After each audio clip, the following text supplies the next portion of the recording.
네, 오늘부터 본격적으로 설 연휴가 시작됐는데요. 설날 아침에 꼭 먹는 게 바로 떡국이죠. 어릴 때는 빨리 어른 되고 싶다 이런 마음에 떡국을 두 그릇씩 드셨던 분들도 있을 텐데요. 그런데 문득 이런 생각이 듭니다. 설날에 떡국은 왜? 그리고 언제부터 먹게 된 것인가? 그래서 이분을 모셨습니다. 떡국에 대한 궁금증을 풀어주실 분, 애청자들에게는 반가운 목소리죠.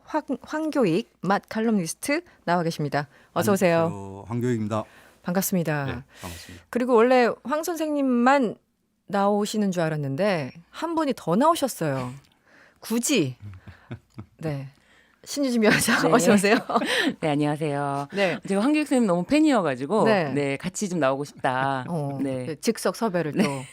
조금 전에 신황희정승 함께 하셨거든요. 이미 지칠 때도 됐는데 굳이 또 방송을 열정이 넘쳐요 지금. 지금 며느리시죠? 네네. 아유, 바로 눈치채셨네요. 간파하셨어요.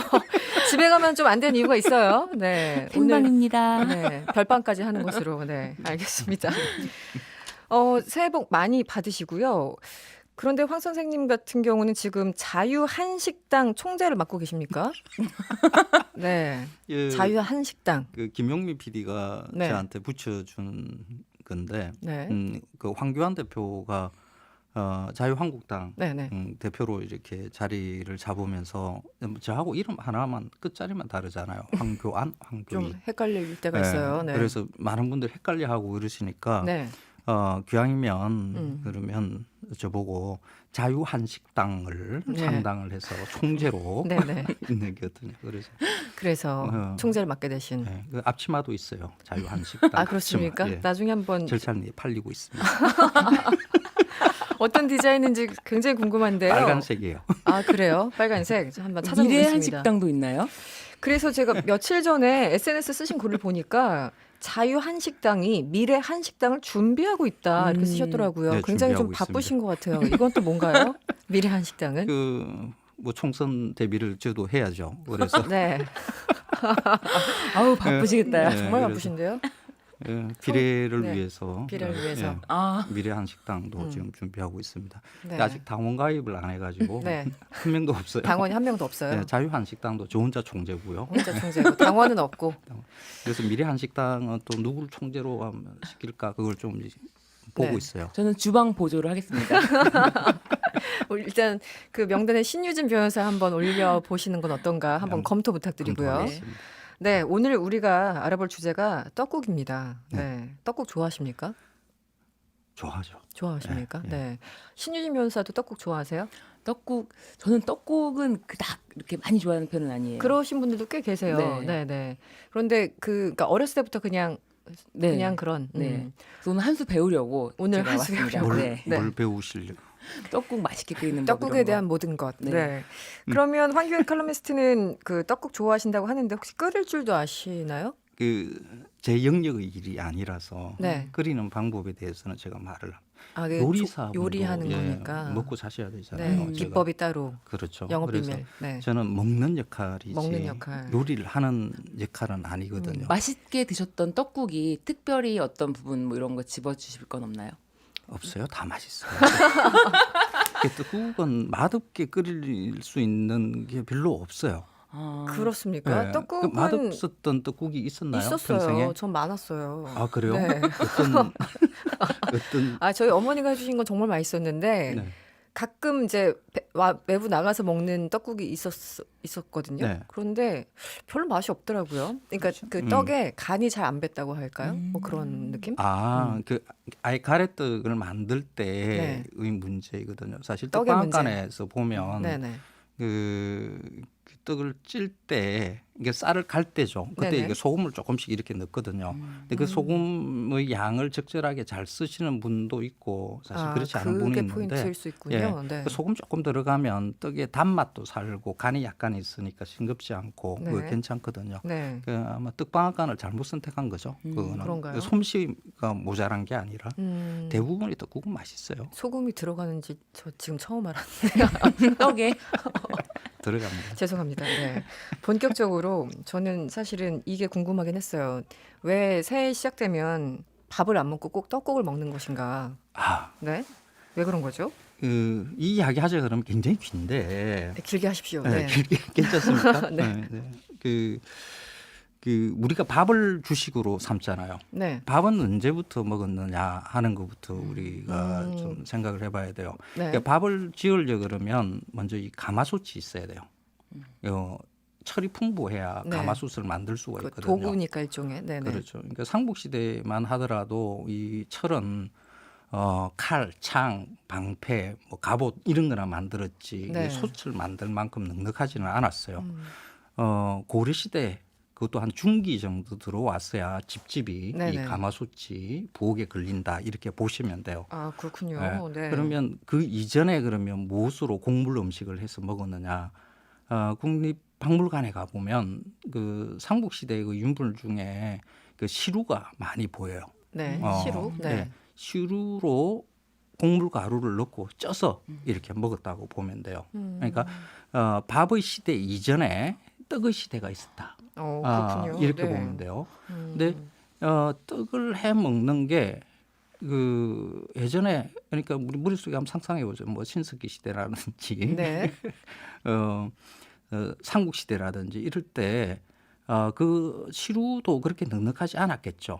그리고 불을 관리하는 게 굉장히 힘들었어요. 네네네. 그 조선 시대에 며느리가 그 시가에서 쫓겨나는 칠거지약 안에도 불 관리를 잘 못하면 쫓겨나는 뭐 이런 것 내용이 있을 정도거든요. 네. 네. 그래서 매일 밥을 그러니까 떡을 찌는 것은 힘들어요. 네네. 그래서 한날 한시에 다 같이 모여서 곡물을 갈고 떡을 안치고 시루를 안쳐서 떡을 찌고 그걸 떡판에 치고 하는 이런 일을 했다라고 볼 수 있는 거죠. 그러니까 다 같이 모여서 떡을 했어요. 그럼 다 또 나눠 가지겠죠. 네네. 그 가져가서 매일 이런 일을 할 수 없으니까 몇 날 며칠 뭐 실행에 올려서 말리든 굉장히 어려운 굽든가. 일이었군요. 네. 그렇죠. 네. 이게 끼니를 해결하는 게 이렇게 그러네요. 이렇게 말려서 두고 먹었겠죠. 이게 음. 떡은 그 수분이 적당하게 잡히면 그렇게 오래 가요. 네네. 그런데 그걸 먹으려고 그러면 딱딱하잖아요. 그렇죠. 그 딱딱한 것을 쉽게 먹는 방법이 있죠. 따뜻한 물에 넣으면 돼요. 이게 그래서 떡국이라는 떡국을 게 네. 옛날에 우리가 밥을 주식으로 하기 이전에 우리 조상들이 먹었던 주식이었을 수 있다라는 추측을 해볼 수가 있어요. 네. 음. 밥 전에 떡. 그래서 음. 보통 이런 그 차례라든지 그러니까 그 명절에 먹는 음식이라든지 제사의 음식들은 옛날부터 먹어왔던 음식들, 우리 할아버지가 먹었을 것 같은 음식들 네. 이런 음식을 차리게 되거든요. 그러니까 우리는 할아버지가 먹었을 것 같은 음식을 차리고 우리 할아버지는 할아버지가 먹었을 것 같은 음식을 차리고 할아버지는 할아버지가 먹었을 것 같은 음식을 차리고 했던 이런 것을 추측을 해보면 네. 설날 아침에 우리가 떡국을 먹는 것은 그 밥의 시대 이전에 떡의 시대에서부터 우리가 설날에 그러니까 새해를 맞았을 때 이렇게 먹었던 조상을 기리기 위해서 먹었던 네. 그런 음식으로 이렇게 내려오는 것이다라고 네. 추측을 할 수가 있어요. 근데 네. 이런 추측이 그냥 단지 그냥 그 우리나라에서만 있었던 일이라 그러면 별로 그렇게 흥미롭지 않을 텐데 네. 다른 나라의 네. 설에도 이렇게 떡국을 먹어요. 그러니까 일본이나 중국에서도 설날에 떡을 먹는다고 하던데요. 떡국을 먹어요. 네, 그러니까 네. 떡이라는 떡국, 것은 네. 그 곡물, 그러니까 쌀을 주식으로 하는 지역에 다 있는 음식이에요. 그렇군요. 그런데 공통적으로. 보통 떡은 그냥 먹잖아요. 네네. 그런데 떡국이라는 음식은 아주 기묘해요. 떡을 갖다가 물 속에 집어넣고 네. 국물 속에 넣고 먹잖아요. 네네. 평소에는 그렇게 안 먹죠. 그러네요. 그래서 설날에만 이렇게 먹는 네네. 음식이죠. 근데 일본에서도 오존이라고 해서 찹쌀떡을 구워서 국물 속에 넣고 먹어요. 설날에만. 아, 네. 찹쌀떡을. 네. 네. 그럼 걔네들은 이제 뭐 신정으로 세니까 네네. 먹었겠죠. 그리고 중국의 설은 그러니까 춘절에 우리하고 같아요. 거기에서도 탕유엔이라고 해서 네. 국물에다가 떡을 경단 모양으로 만들어서 이렇게 먹어요. 네네. 근데 이거는 이제 중국은 땅이 넓으니까 밀문화권, 쌀문화권 나눠지는데 네. 쌀문화권 안에서는 이 탕유엔을 먹어요. 음. 그러면 동북아시아의 한중일이 설날에는 다 같이 떡국을 먹는 이런 그 풍습을 네. 아주 고대부터 이렇게 가지고 내려오고 있다라고 볼 수가 있는 거죠. 신 변호사님은 떡국 그냥 그동안은 별로였다고 했는데 네. 지금 설명 좀 듣고 나서 네. 어떻게 내일 아침엔 좀 드실랍니까? 네, 떡이 저는 사실은 고기를 되게 좋아하거든요. 네, 네. 떡국을 먹으면 배가 불러서 고기를 못 먹는 거예요. 굉장히 현실적인 이유가 네, 그 밥 조절해야 돼요. 네. 밥이나 떡국 이런 거. 그렇죠. 네. 이게 떡국의 의미를 네. 이렇게 부여를 할 때 우리가 이제 설날 아침에 떡국을 먹는 의미가 뭐 하얀니까 새해가 떠오르는 모양, 동그란 모양 뭐 이런 것이다. 다음에 엽전 모양 비슷하니까 돈을 벌기 위해서 먹는 것이다. 뭐 다양한 그런 이야기를 해요. 해석도 있군요. 사실 네네. 떡국의 의미는 그런 게 아니고요. 떡이라는 게 앞에 제가 밥의 시대와 다르게 그 다 같이 모여서 떡을 했다 네. 그랬잖아요. 네. 그러니까 떡을 하면 담장을 넘어가요. 지금도 우리가 뭐 일 있으면 떡 해가지고 나눠주잖아요. 그렇죠. 근데 밥은 담장을 안 넘기죠. 그러네요. 예, 네. 가족끼리만 먹는 음식이요. 네. 떡은 공동체의 음식이거든요. 그래서 새해 아침에 설날 아침에 떡국을 먹는 것은 그 떡국을 먹는 사람들끼리의 네네. 공동체 의식을 다지는 거라고 이렇게 보면 돼요. 그 의미도 있군요. 예, 네. 그래서 설날에 다 같이 이거 딱 모이잖아요. 그러면 우리는 한 가족이다 하는 것을 떡국을 먹으면서 확인하는 거죠. 네. 근데 이 생각을 조금 한중일의 삼국이 같이 공유하는 문화로 가져가는 것도 괜찮을 수 있지 않을까 이런 생각을 해요. 그러네요. 네. 그 한중일이 삼국이 그 아픈 역사 때문에 서로들 사이가 안 좋을 아주 때가 안 꽤 좋죠. 많죠. 네. 그래서 한중일의 정상이 떡- 설날 아침에 모여서 모여서 네. 매년 한 해 걸러가면서 한 번은 중국, 한국, 한 번은 일본 이렇게 돌아가면서 같이 떡국을 놓고 떡국상을 먹으면서 네. 야 우리가 남이가 우리 네. 다 같이 동북아에서 쌀문화권 이렇게 새해 아침에 떡국을 먹는 네. 이런 문화를 같이 공유하고 있다라는 걸 이런 것을 한번 해보면 어떨까? 우리가 남이가를 영어로 표현하려면 어떻게 될까? 좀 위아더 네, 패밀리.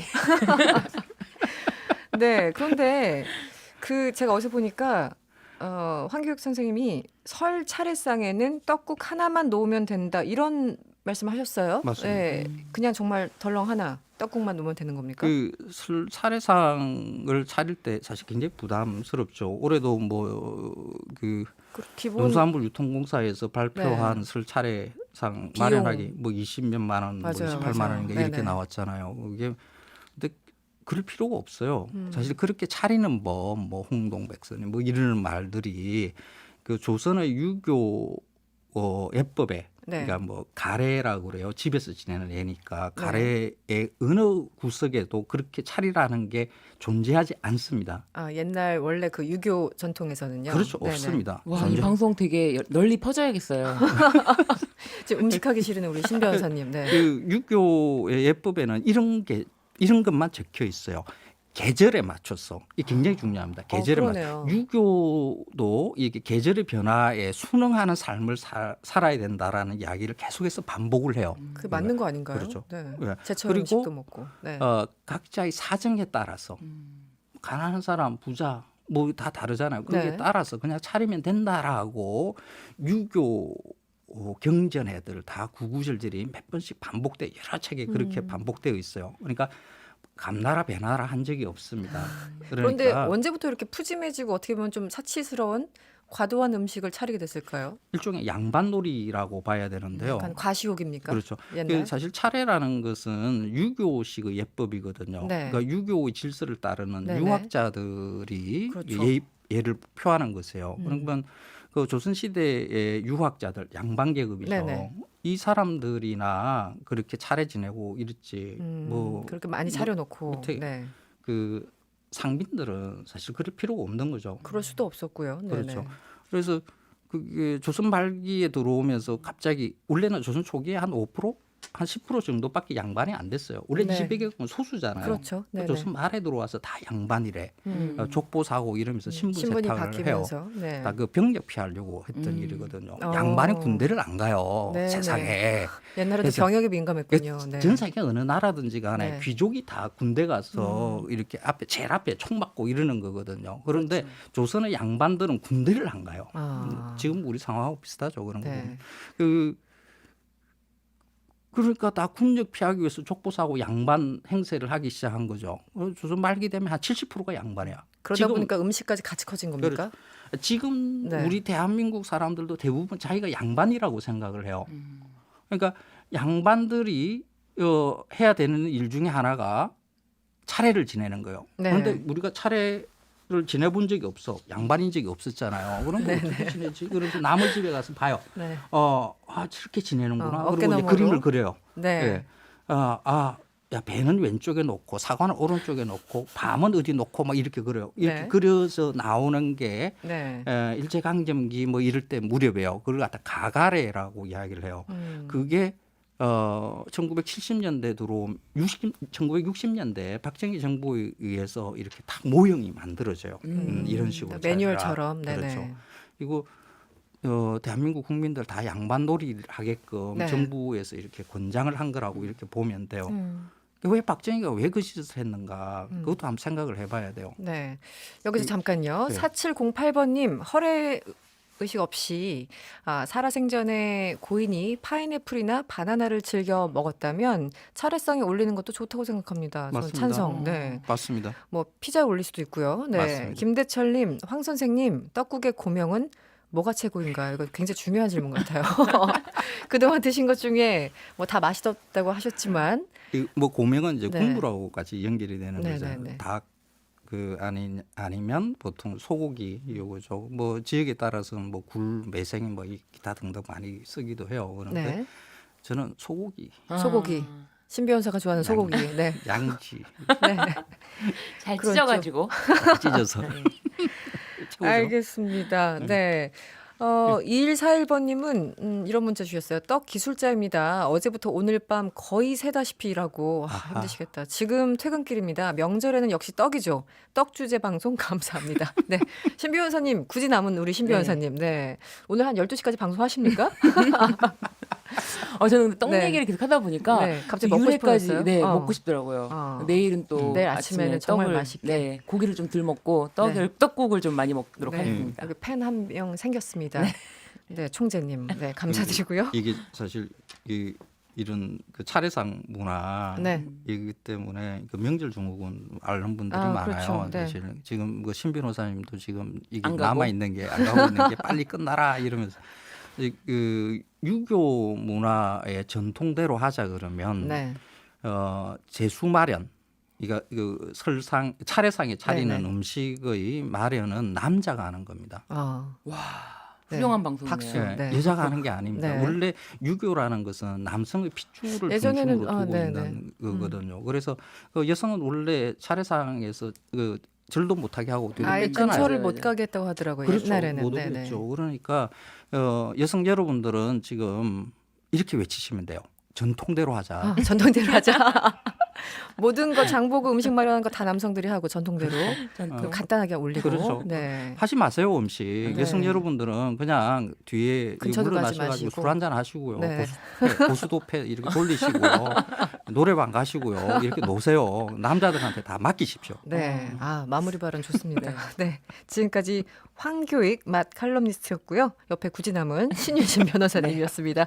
새해도 자주 뵙겠습니다. 고맙습니다. 감사합니다. 고맙습니다. 새해 복 많이 받으세요. 새해 복 많이 받으세요.